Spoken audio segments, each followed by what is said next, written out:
everyone. Welcome back to the Badass Confidence Coach podcast. Today, Tim and I are going to do this episode differently. We are switching roles, actually, and Tim is going to interview me. So this is the first time we've ever done this, and I have no idea what you're going to ask me, but you're the interviewer and I'm the interviewee. So I love this already. And this is going to be to help all of you, I think, understand a little bit more about me, my history with my work as a therapist and a coach, and also parts of my personal life and our personal lives. So this is the deep dive into getting to know me better. I think that and I know for a fact for myself, when we know, like, and trust people, we feel that we know them, we like them, we trust them.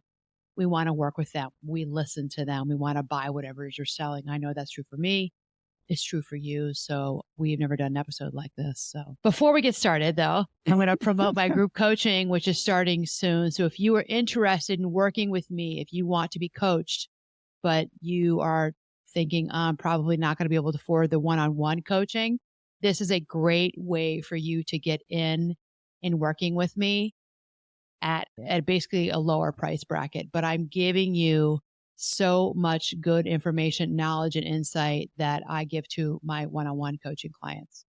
So if you are interested, reach out to me, hello@annamarcolin.com, and let's get you signed up. You are not going to regret this. This is going to be small group. So the one thing I love about running groups and group coaching in particular is that people really get to know each other very well. So you're getting great knowledge from me, and there's a sense of community and camaraderie that, you know, the women and the men get by being in these groups. So I really want to encourage you, if you want coaching, if you've always been interested in it, or you just are curious about it now, maybe because you're listening to me and my podcast, reach out. Okay. And this is something that I wish I had paid for years ago, because coaching and therapy, they've been game changing for me in my personal, professional life.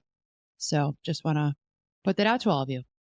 Awesome. All right. All right, we're rolling. Let's get started. So let's just preface this just a little bit. So you came to me today and said, hey, let's flip it. So I went out, took some time, came up with some questions. You've never seen the questions. You're not looking at any of the questions. I actually am the one with all the notes today, which is really interesting. I know you all notice if you're watching YouTube, I don't have my laptop up because I don't have any of my notes. Right. I don't have anything. Right. I kind of love it. Yeah.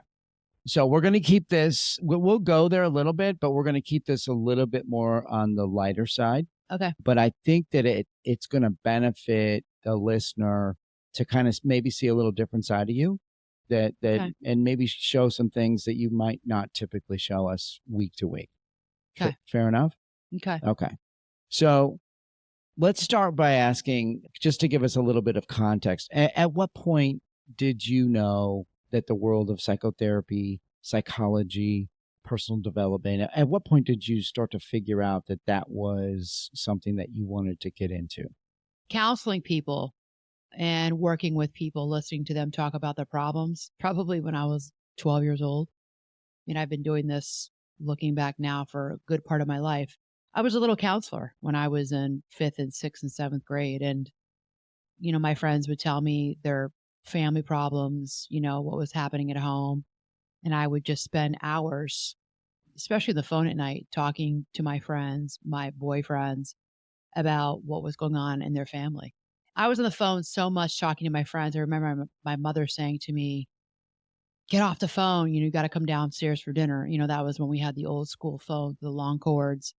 And I'd be sitting in the rocking chair that I still have today in our bedroom. And at that time in my parents' bedroom, you know, listening to people talk about their problems and, you know, supporting them and helping them. And she said, get off the phone. She's like, you're too young to be a counselor. You're too young for this. Never forget that. And then when I was in 8th grade, I had one of my best friends' mother was a social worker. She was a therapist. She had a private practice. And I knew that that's what she did because she was always gone Saturday mornings. If I'd sleep over, she was never there when we woke up in the morning. She was always walking in the door around 1 or 1:30 because it's very common for therapists and coaches to work on Saturdays. And I knew what she did. And I remember her saying to me when I was over there, one of the many times, she said, Anna, you'd make a really good therapist one day. I was 13 years old. Yeah. It's like, oh. So it's been a while. Yeah. Yeah. What are the top skills? Like if somebody was looking to get into this field, what would you say? Like, You need at the very minimum need to bring this to the table.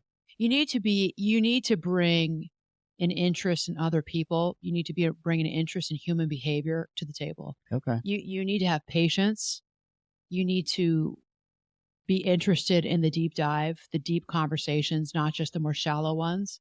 You need to really just, I think, be curious about the human condition.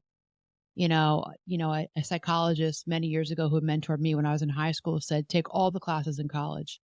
Don't just take psychology 101, then 201, you had to take abnormal. You had to take all the mandatory courses because I was in psychology and social work. She said to me, take anthropology, take the other sciences, study abroad, get to know other cultures, other peoples, the way that they live, look at history. And I did all of that. And that was great advice. So yeah, I mean, you have to be interested in listening to people talk about what it is that ails them Yeah. and be curious about them and their story, their plight, and be curious about, I think today, neuroscience and what is out there that works, what's helping people, Okay. That's and interesting. go after it. Yeah. Study it and go after it and learn it and know it and bring your own, humanity, your own sense of who you are as a human being, your own vulnerability, I believe, to the table. Yeah. That's what resonates for people. Okay. If you weren't doing this, what would you be doing? Oh, that's interesting. If you had, you could give us maybe choice A or choice B. I would probably be an art historian. Okay. So when I was interested always in psychology, but I was also very much interested in art and in the history of art. I took classes in art history in high school.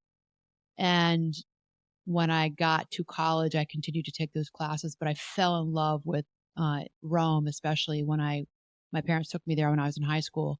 And I fell in love with antiquity and the Roman Empire. And so when I went to college, I started taking some of those classes as well on the side as electives. And I really grappled with, go and stay in psychology, or do I go over to the art history side? And if I knew went to art history, I'd probably not graduate in 4 years. I'd probably end up having to be a fifth year senior because I had lost credits. But I loved it, and I really struggled. So I think but I remember my dad saying to me, if you go into art history, you're probably only you're going to be like a curator of a museum, which I personally didn't mind. But he was always like, you're not going to make any money doing that, Anna. He's like, but then again, you're not going to make a whole lot of money being a therapist either. I'm like, okay, Dad, thanks. I remember that very well, that conversation. That's good. That's funny. So I gave up the art history piece and told myself that it could be a hobby and an interest of mine, but it's not something that was going to be able to do, that I would do to make money for a livelihood. Okay. Anything else? Is there like a fallback? An equestrian. I wish if money was not an issue, I'd be working with and around horses. I'd be riding them. I'd have a stable. I'd have trainers. I would be in the equestrian world. Nice. There's lots of downsides to it. It's a very expensive world to be in, but horses are my love, and I would be around horses all the time if I could. And I'd find a way to make a business out of it. Okay.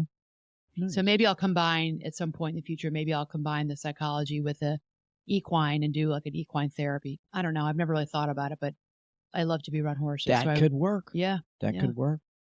I don't think a lot of people know you're a big reader. Yeah. Right? You like to read. I love reading. Yeah. What interests you? Like what types of books? Historical fiction. Okay. I just read the funniest book, The Heart's Invisible Furies. I follow a guy he's a New York Times. I think he's one of the people on the New York Times best-selling, like the rankings list for the New York Times. And this book has been around for a while. I think it came out in 16 or 17, but I read it on vacation. We were just in San Diego visiting Grafton. The Heart's Invisible Furies, and it's by John. He's the guy who wrote the best-selling book, The Boy in the Striped Pajamas, about the little boy in the Holocaust in Nazi Germany. So Grafton knew about that book. John Boland? I forget the name. We could look it up, the name of the author. I was laughing my butt off. It's a historical fiction. I was laughing out loud. The author is so talented. So yeah, so historical fiction. I love comedies. I like quirky characters. Yeah, I've been reading this summer. I got into all the summer beach reads with Ellen Hildebrand. 5-Star Weekend. That was really good. That's a total girls' weekend novel. Easy to read. 28 Summers by her. So many of you may know who she is. I follow a lot of, so TikTok has a hashtag called Book Talk. So I follow all of these readers on TikTok, and I also follow authors on there. Abby Jimenez, who has written, I have not read any of her books yet. She's a very well-known New York Times bestselling author as well.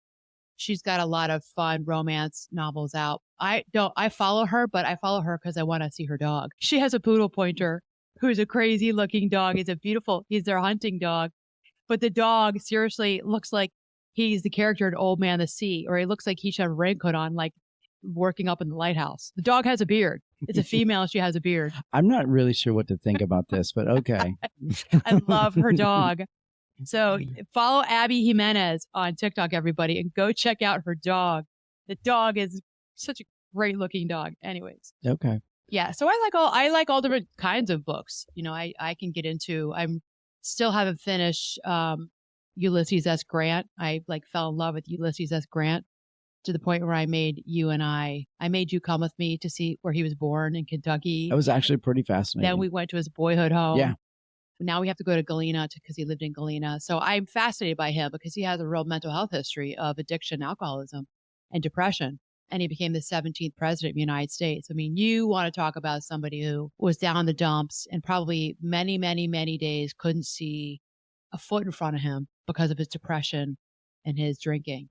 But it was a brilliant, talented, tactical war person who ended up becoming the president of the United States. Yeah. I mean, just a fascinating story. Nice. So, yeah.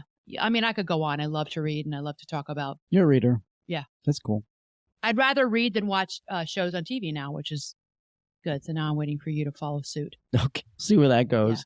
Yeah. Let's dive into the world of just for a second. Sure. Okay. So swim, bike, run, right? Those are the three disciplines. Right. Rank those in order for you in terms of favorite to least. What I like or what I'm good at? What you like. Well, I love to run. Okay. Running, biking, swimming. in the opposite of the order of racing. Interesting. Running is swimming. very hard. It's soul sucking. I want to cry every time I'm racing. I want to cry. I whimper often. I often whimper. If you ever saw me in a race, I look like hell. And I look like I've got a few photos that could support that. They'll never be seen by the public because I look like complete ass. And I look like I'm crying because I am crying. Yeah. Because it's that hard. Yeah. Biking is also very hard, but that's easier for me. I'm a strong cyclist. I got strong quads. I can cycle and I do quite well. Swimming. I like swimming. I don't love swimming. I don't love going to the pool and swimming. I don't love swim training. I don't love it. People love it. I don't. Okay. I never have. To me, it's a means to an end. Okay. If we took those three sports out of it and we were going to do something else competitively as an adult, what would you do? Like Spartan races, mud runner, probably the Spartan races. I'd like to do an endurance race at some point, like a 32 miler, a long, what are they called? Like an ultra. Ultra race. Yeah. Okay. We talked about that. What if we took those things out of it? So you can't run, you can't bike, you can't swim. Is there anything else you would be like? No, jumping horses. Interesting. Jumping, back to jumping. Okay. If you talk about any sport, it'd be riding. Riding. Okay. Yeah. Nice. I do the endurance. Horses, the 3-day eventing in the Olympics, that's basically triathlon for horses. It's dressage, arena show jumping, and the endurance cross country. Okay. This, we watched it this past summer. Yeah. I would be doing jumping or like a 3-day eventing. Good. That's if I had all the time and the money in the world. Perfect. Are you surprised to hear me say that? No, I mean, I didn't know where you were going to go with that, but that's why I'm asking the question, because I just kind of see the answer might be. You weren't surprised to hear it? Not really. Not really. So if you can roll the curtain back a little bit, let us see behind it. So if we take athletics out of it, if we take reading out of it, what pulls you in your free time? Where do you go towards? Like, what do you like to do? And no, we can't read and we can't do, and no athletics. So take those two things away. Like, what else do you like to do in your free time? I like to see people. I like to meet my friends and meet new people. I like to meet people for coffee, meet people for a glass of wine. I like to be social. I like to be around people. I mean, I do need, as I get older, I realize that I also enjoy my downtime, my alone time. I enjoy the quiet. I think it's 55 years of myself being one of 8 kids and then having 5 together. It's been a lifetime of noise and chaos and freneticness at times, which I love and I'm used to it. But now that it's gone quieter as years have gone by and the kids are all launched on their own, I also enjoy this. But at my heart, I'm an extrovert. So, I'm not an introvert, but I have seen a little bit of, call it ambiversion, which is the mix of the extrovert and the introvert. Yeah. So I'm a little bit of an ambivert, I've noticed. But at my heart, I'm an extrovert and I do like to meet new people. And I just like to talk to people. I'm so curious about others. Cool. Yeah. Okay. I didn't know where you were going to go with that. I was very interested on that Well, one. you took a lot of my I know. hobbies away. I took your stuff, so it left you a moment to I love think. to be around Yeah. my friends. You like a social aspect to whatever it is. And I love comedy. Much I of mean, the we time. haven't talked about that. And I don't think I've Yeah. talked about that. You're wearing the Second City t-shirt. Yep. So I, been taking classes down at Second City the past year and improv comedy, sketch comedy. And comedy has been a huge part of my life. And those who are my clients don't know that as much about me because I show up a certain way with my therapy and coaching clients. People who've been with me for many years as clients, they start to see that side of me. But my family, my friends, some of my colleagues, people who know me better, they all say to me, you have everybody. I started on social media in 2020, like more heavily during COVID when everything shut down and I started on Instagram and then TikTok, people in my personal life said, that's not how we know you. You are really funny. You are silly. We're not used to seeing the side of you. And I would say, well, that's because you never in my office. I mean, you only know me you as would my never friend. see that. You never saw that side of me, Yeah. but that's a huge part of who I am too. And I think it's safe to say that probably all of your clients have never seen the other side. That's what I'm right? saying. Yeah. Yeah. When I went out to a networking dinner with a bunch of women, it's about 6 weeks ago. And I made a toast and we were all laughing about something. Everybody was making toasts. And one of my new friends said to me, and so I see her every week in a business networking meeting that we go to. And she said, I like this side of you. She's like, this is the Anna you don't see early Thursday mornings. Right. She's like, this is a really fun side of you. And I'm like, yeah, I'm happy to show it. I show it, but it's not appropriate to show it at 7:00 in the morning on a Thursday morning. That's a business meeting. Sure. So comedy is, I would be remiss if I didn't talk about comedy, the impact it's had in my life and how much I enjoy being down at Second City and the people that I've met down there. Yeah. That's huge for me. So I would probably be continuing in the world of comedy if I didn't have this. And if I was also 30 years younger, I wanted to take classes at Second City. I lived in Lincoln Park. I lived right by our Chicago location and I never took those classes and I'm kicking myself. I should have because I love it. And, I think it's something that I would have liked to have pursued. Now it's just going to be something that I do for fun. Yeah. Yeah. You can be funny.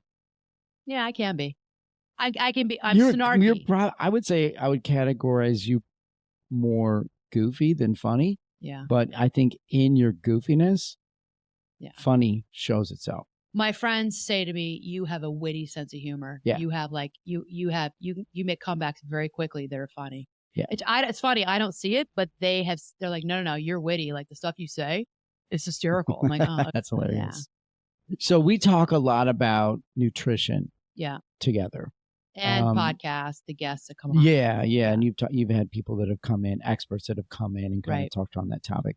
So can we get into a little bit? I'm just interested to hear you kind of describe like your nutritional formula for yourself. Like how does that go? What do you consider and how do you put that all together?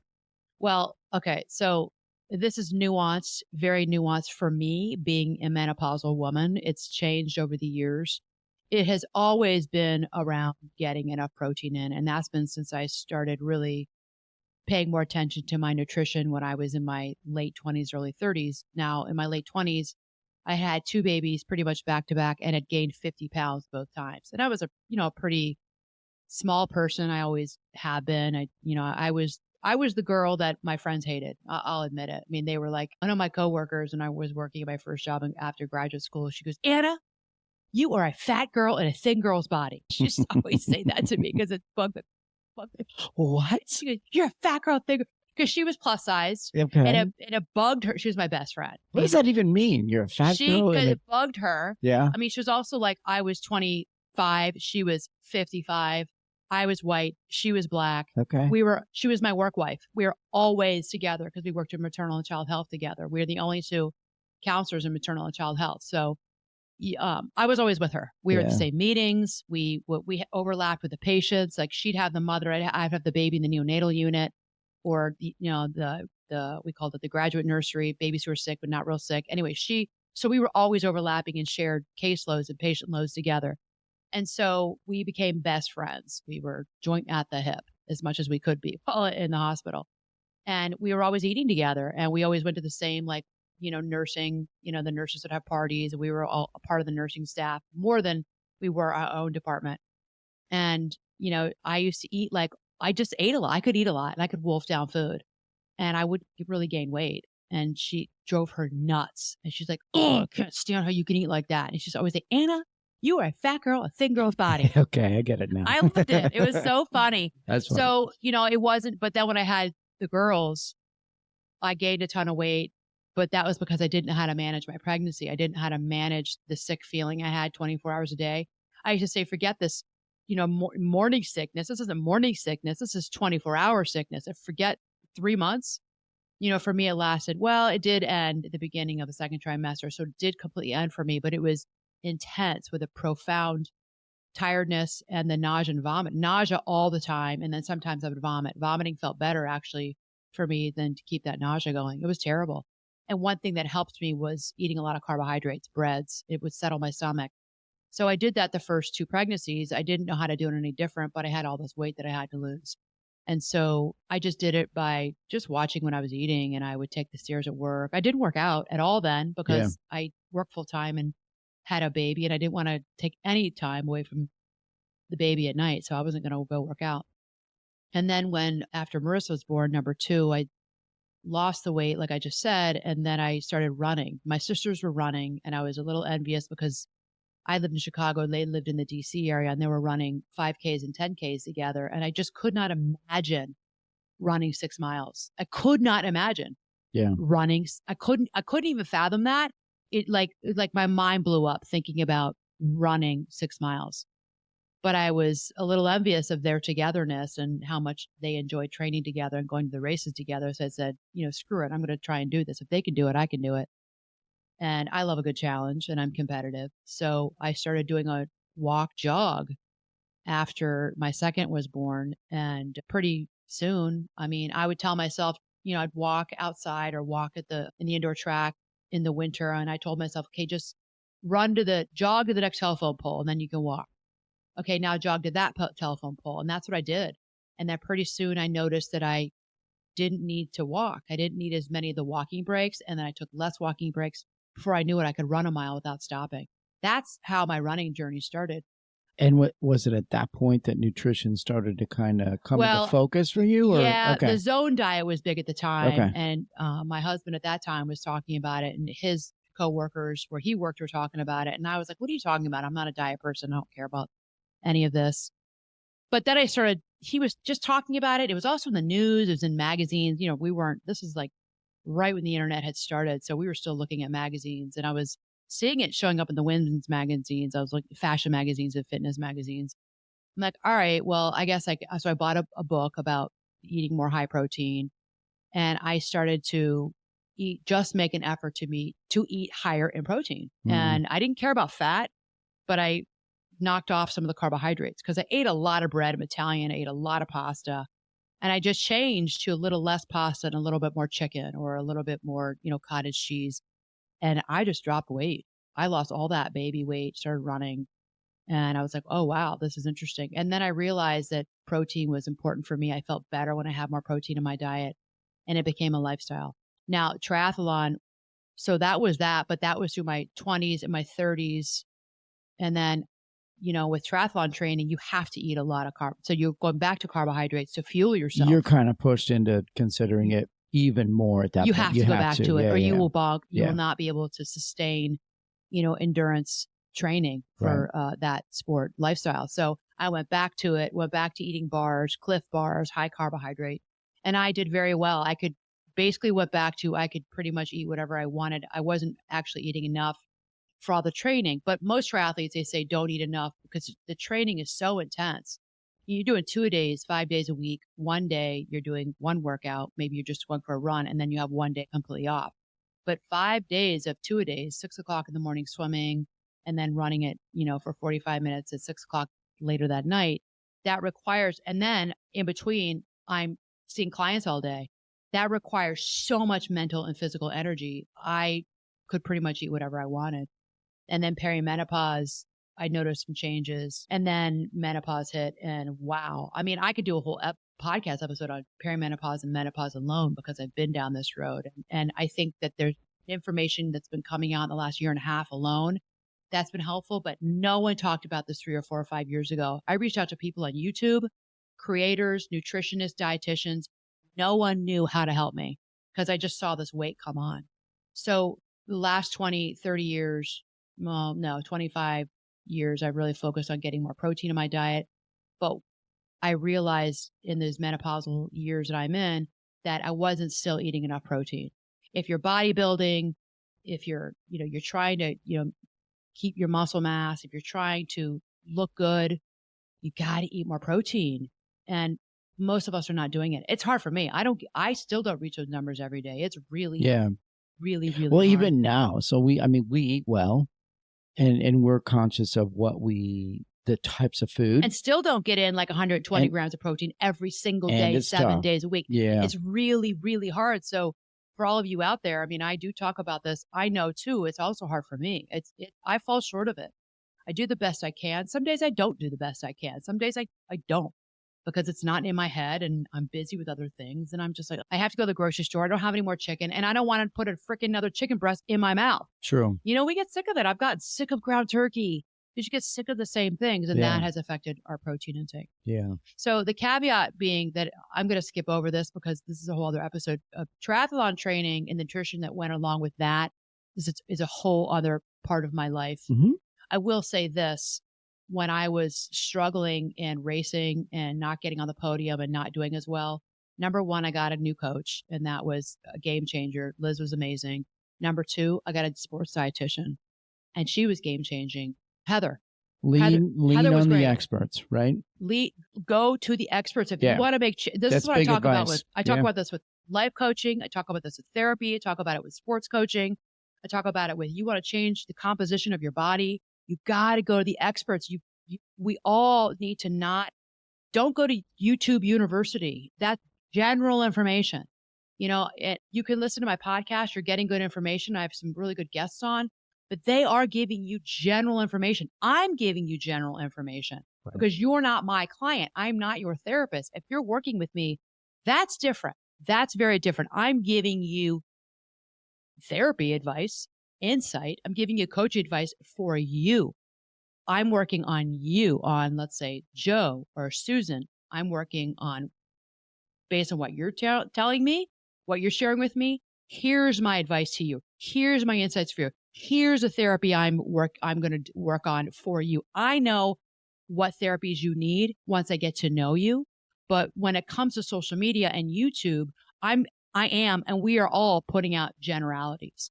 So what has been game changing for me, I've been saying this for so long, people don't want to spend the money on this, but I have to tell you, and I was this way too, it's a scarcity mindset. But I'll spend a lot of money on a vacation.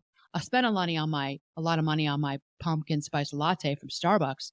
I'll spend a lot of money shopping on Amazon. Yeah. I will. But I stopped doing that because I wanted to see this therapist that I wanted to see and I couldn't really afford it. So I stopped. I was going to Starbucks every day before work. I stopped going there. I started buying Starbucks, the bag coffee for home. And then I just started buying Folgers again. And I saved so much money. I found ways to cut corners because I wanted to see this therapist and he was not on insurance and I had to pay out of pocket. You can find ways to do it. So I just want to say that because I needed coaching. The best coaches have coaches. The best therapists are in therapy. And I needed really good coaching. So I had to pay for it. And as you all maybe know, coaches are not cheap.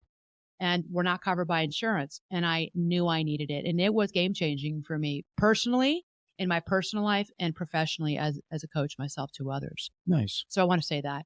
But when it comes to nutrition, triathlon is a little bit different.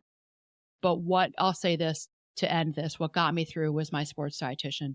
She told me things and gave me tidbits of information, gave me all of this wonderful insight for me. She had me get testing done.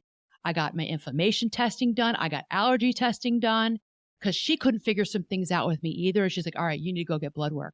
So I'm telling this to all of you because, you hear all these people on social media touting this and that, supplement, like I'm a sponsor, AG1. AG1 is this is the generals we need in everyday life, D3 with K2, all the stuff that everybody needs. But I also take more supplements in this based on what I need that, it for me, it's more anti-aging at this point. So I take anti-aging supplements. It's not in the AG1, but that's based on my blood work results. So that's what Heather had me do. And then we came up with a plan for what I need to be eating when training for triathlon. And it game changing got me on the podium.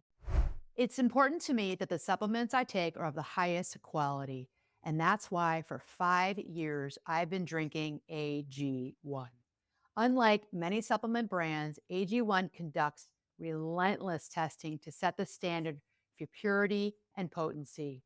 I know I can trust what's in every scoop of AG1 because it's tested for 950 contaminants and banned substances, while the industry standard typically only tests for 10. Taking care of my health shouldn't be complicated, and AG1 simplifies this by covering my nutritional basis and setting myself up for success in just 60 seconds.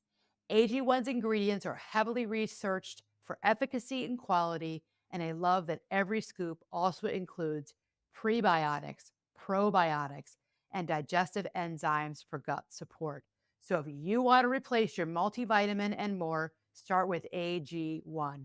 Try AG1 and get a free 1-year supply of vitamin D3 plus K2 and 5 free AG1 travel packs with your first subscription at drinkag1.com/Anna.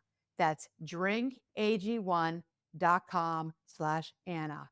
Check it out. You will not regret it.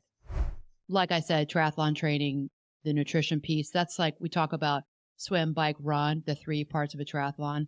What we should call it is a 4-part, that it's a quad. It's a quadathlon. Quadathon. It's swim, bike, run, nutrition. Right. It is so, so important you nail down your nutrition, no matter what it is you're doing. We're talking specifically here about triathlon, but if you're doing a marathon, a half marathon, if you're doing a 5K, if you're like want to get into rowing, if playing paddle, pickleball, you have to nail your nutrition or you're going to bonk. Yeah. Yeah. So, all right. Shifting completely. Yep. Okay. What makes you nervous? Public speaking still. Yeah, but I've learned to embrace it. I think most public speakers get nervous even to this day. I know some really well-known public speakers who make like $50,000 to $100,000 speaking for 30 to 45 minutes, and they still get nervous. And they've told me that. Yeah. I've totally accepted it. And the way I look at it is that what makes me nervous, it makes me, so the neuroplasticity part of it, I flip that anxiety script because I'm prone to anxiety. I flip the anxiety nervous script and I tell myself I'm excited. So the opposite of nervous is excited. And I also tell myself, if you didn't care, you wouldn't be excited. Right. If you didn't care, you wouldn't be nervous. So I'm excited. Okay. And I care. I want to deliver a really good job. I want to deliver a good talk, and I'm excited. So, but it does, not going to lie. I still get the butterflies. But you've learned how to kind of manage it. I've learned how to manage it. I mean, because you don't see that. Like those of us that watch you present, I mean, it doesn't show itself. Oh, I'm sweating. Yeah. I'm pitting out big time. Yeah. I'm like pitting out. Because this episode's about me. I'm not used to it. I'm sweating. I am sweating. I like am sweating. I like it. Yeah. I mean, I would get really nervous doing reels, really nervous doing TikToks, really nervous. I mean, you all see them if you follow me on social media. You need to know that some of those I did 20 times before you saw that one. Right. Like that was a 20th take. Right. That was the 10th take. Yeah. I was like, you didn't see the let's you don't be see honest. all of that. But let's be honest. That's probably the case for most folks. I agree. Right? I agree. I believe that's Yeah, true. Yeah. I mean, and the people that are like my colleagues who are on social media who, look pretty seamless, I now know that they're similar to me. It really is the gift of memorization. You feel like an actor because I'm memorizing this content Right. before I'm getting on there. I can't be looking. I don't have a teleprompter. I guess I could get one, but I'm memorizing what I'm saying to you, and we all are. Yeah. So I sometimes get nervous with that. Really, what makes me nervous still nothing compared to public speaking. I just get nervous. There's nothing else really. Okay. That's cool. Yeah. How many pairs of shoes do you have? Not as many as some women. Do you want me to rephrase the question? I mean, ask it a different way? I don't think I have that many. Why, Tim? You think I have a lot of shoes? Well, I love my shoes. I don't have enough shoes. Like I need more shoes. Are you kidding me? If I could, I would buy. There's never enough shoes. Is the technical term that we're doing right now is avoidance? I mean, what are we I doing? have a lot of shoes, but I don't have that many. Okay. How many? I do not have that many. Can you round? You're a dude. Can you round to the nearest 10? How many pairs of shoes? I don't know. Like, what do you got? I have, seriously, okay, the women listening to this are like, oh, that's not that much. I have like 30 pairs of shoes. Oh, I did know. Okay. 30. Move the decimal point slightly on that. No, I answer. do not.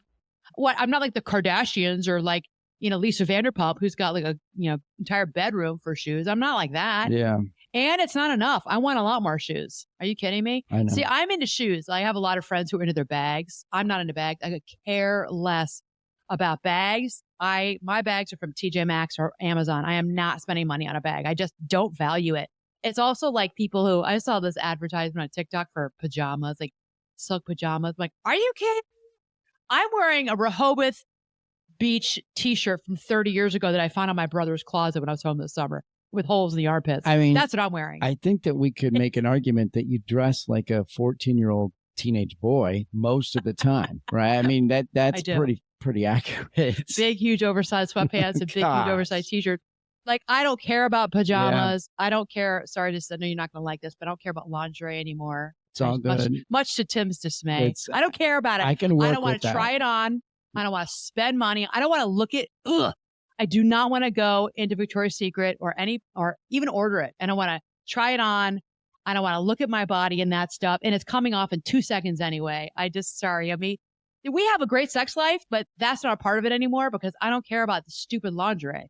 I don't want to spend money on it. I'm like, $68 is broke. Forget it. Take that away. Yeah. So I don't care about lingerie. I don't care about pajamas. I just wear big t-shirts and sweats. I don't care about bags. I love my shoes. That's why I asked the question. So please. So thanks for filling that in. Okay. I want you all to email me or DM me on Instagram. Tell me if you're a shoe person and tell me if you think you don't have enough shoes or what woman says, I have too many shoes, said no one ever. But if you think, or tell me if your husband or your partner gives you a hard time about shoes or your purses, I want to know. Probably most times. I don't think so. Yeah. Okay. So reach out to me, please, and let me know so I can come back to them with the answer. Final question. What brings you happiness? My family, you, the kids, good relationships, being at peace with each other. My faith in God brings me happiness and contentment. I don't talk about my faith almost ever on here because this is pretty much a secular podcast, but my faith in God is huge to me and it's the guiding force of my whole life. Jesus is my God. So brings me happiness. It makes me content. Okay. And I think that it's really missing in the world and a lot of people don't have it. And I wish I could give them what I have experienced. That's been really big. But our marriage is good. We work hard on it. We drive each other crazy, but we work at it. Like did that episode a few weeks ago about it takes work. I mean, we work at this. I work on my relationship with my siblings. I work on my relationship with my children, our children. I mean, we work on it. Sometimes I work more than at other times. For the most part, things are good. That makes me happy. At the end of the day, it's not going to be how much money we made. It's not going to be, how many followers you have, how many likes you have at the end of the day. And we're closer to the end than we are to the beginning now, you and I.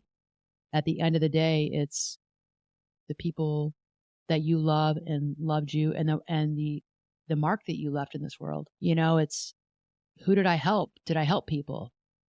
That's huge for me. Yeah. What do you want to hear when you go to the pearly gates? Well done, my good and faithful servant. And that's true. I'm so, so, so imperfect and have such a long way to go. And sometimes I think I'm not doing enough, but that brings me happiness to think that and to know, because people do tell me that I've helped them in even a small way. That's been a really big deal. Nice. I like that. Yeah. Cool. All right. So we're going to end this in a little bit of a different way. Okay. We're going to call it Anna's Hot Takes. Oh, geez. Okay. All right. I've got 10 questions. Yeah. Most of them, if not all of them, are one-word answers. Okay. Okay. So we're not looking to deep dive any of this Where'd stuff. you get this idea from? It's just from Tim's head? Yes. Huh. That's what I do. So no psychoanalysts of any of these questions. It's just what comes to your head and what comes out your mouth. That's really kind of what we're looking for. That's hard for me because I always want to do a deep dive at psychoanalyze stuff. That's exactly why we're ending. What did you say to me a couple weeks ago? You said to me, I love you. You go, I love you. Even though you talk a lot and you psychoanalyze even the littlest things, I still love you. That sounds pretty accurate, actually. I'm a chatty Cathy on our morning walks as I download and free associate all that's in my head from the night before. And I talk and Tim just listens. Well, like we always say, if those in the spotlight didn't have an audience, there'd be no reason to have the spotlight going, right? All right, you ready? All right. Okay. You're going to fire off answers as I rattle off the questions. One word, right? 1 word, 2 words. Okay. If it gets into a sentence, I'm going to cut you off. So don't worry about that. I'll take you over. All right, ready? Here we go. All-time favorite band. I have to say Bruce Springsteen. Okay. Submarine or hot air balloon? Hell no. I'm not going to either one of those. No, I'll go to submarine. Submarine. I'm not going to hot air balloon. Brady Bunch or Partridge Family? Brady Bunch all the way. Okay. Would you rather swim like a fish or fly like a bird? Fly like a bird. Okay. What's your go-to movie snack? Nothing. I hate movie food. My sisters would hate to hear this because they all love popcorn. Oh, Junior Mints. All right, Junior Mints. Okay. Mountains or the ocean? Come on. Both. I don't. You got to pick. I think I'm leaning towards mountains. All right. The only NFL team to go undefeated. Really? You want me to say that name on this podcast? Yep. No, I'm not saying it. Who was it? I know. I can't believe you, Brat. You set me up. I don't want to say it. Who was it? Come on, we're going. This is quick. I don't know who they are. Yeah, you do. Say it. Miami Dolphins. What year? 76. Oh, 72. 72. Nice Miami try. Dolphins. Still the only NFL team that ever went undefeated. That's Tim's team, and he loves to remind us all the time because the Dolphins have not done well for 40 years. They have not done well for so long, but my team, the Redskins, or they call the Commanders now, but everybody at home still calls them the Redskins, they've done. Okay, I'm asking the questions. All right. Who did the Dolphins beat in 72? Do you remember that? Dallas Cowboys. No, Redskins. Appetizers or dessert? Oh. I historically would always say dessert, but I think now it's an appetizer. Okay. Manicure or pedicure? Manicure. Okay. And the last question is bonus question. TikTok, Instagram? TikTok. TikTok.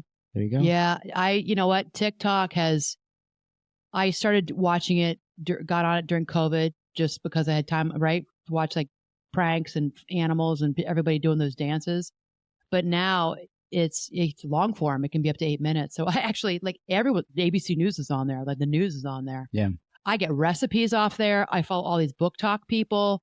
I get some pop culture stuff. I've gotten clothes off of there now. I mean, I know there's people in my life like, they're from China. Don't listen. I don't know. I like TikTok, I have to say. And maybe I shouldn't be on there, but I am. And I like it. That's what you do. And I've also gotten much more engagement from people on TikTok than Instagram. The people on TikTok, I mean, they comment, they write to me. I've gotten clients from it. So it's really cool. So I like that. I noticed you didn't ask me details about me as a therapist or me as a coach in this episode. We can do this again. No, it's okay. It's not a one-off. I totally thought this was going in that you were going to ask you all about me as a therapist and me as a coach and differences. And I thought you were going to ask all those questions. Well, we kind of, some of that stuff we've talked. Previous episodes. Yeah. So yeah. I didn't want to duplicate efforts. I mean, I figured we'd go a little bit different and Yeah. learn a little bit more about you. I thought it was kind of fascinating, actually, some of those answers. Oh, that you really? could, yeah, I mean, I know you very well, obviously, but there's a lot of folks out there that don't. They know you as what you present most Sure. of the time, Yeah. week to week. So this was very different. And I think that I'm dying to hear some of the feedback on this episode just to kind of see Yeah. what I'm we got. trying to show up more as I'm always myself, but I'm trying to show up more the lighter side of me and not just the person who's all about like psychology and neuroscience. I Yeah. mean, that's an interest of mine. And I do think that it is my job to pay it forward. Like I said, when I started this almost 5 years ago, to give all of you the knowledge I have and to find people to come on the podcast who have, who know things about that I don't know about that we're all interested in the field of psychology, human behavior, you know, that I feel like that is my a calling in a way to provide that information and just to continue to grow this podcast. But I also have heard so many people say to me over the years, we want to see the side of you, the silly, funny side of you that they don't see. So you have to show that to people because it's attractive. Yeah. And I think that's part of my Why you ask these questions today? function. Well, 100% for today, but I'm just talking like week to week to week. I think that's part of the function that I serve is to kind of get you to go there sometimes. Yeah. Like I'll ask the question that everybody out there's wishing they could ask, but I'm also sometimes trying to get you to like laugh and giggle and like get off track. I'm doing you it on say purpose. sometimes the episodes are too much like a master class. Not always. Not sometimes they are like that, and Yeah. but in a very good way. Yeah. I think there's a lot of amazing information that normally you'd have to go pay a lot of money to get. Yeah. In my opinion. So yeah, it's nice to have a little bit of balance. and that I'm not a robot, and with AI changing so You're many not a things, robot. I'm a AI robot. changing so many things, you cannot put a price tag on us as people, and that, getting information from a real human being versus a robot who has downloaded all this information from the internet, and that's coming. It's here and it's coming and it's going to dramatically change in the next 5 years. But hopefully AI can never be Anna Marcolene. AI can never take over this podcast and cannot put out, who I am, where I come from, my history. I bring that into this podcast. And that's something that I hope will not be replaced. Never say never, because AI is really unbelievably fascinating. What they're planning to do is a little scary for the future, but podcasts in general, that's something we all need to hold on to, because these are real people talking about their real lives. Right. And we all need that. There's a relatability, as human beings. Right. They're not human beings. We are. Right. Anyways. Nice. That's good. Wrap it. Okay. Okay, everyone, please don't forget to subscribe, rate, and review the podcast with 5 stars. Share it with anybody who you think would find it to be of value.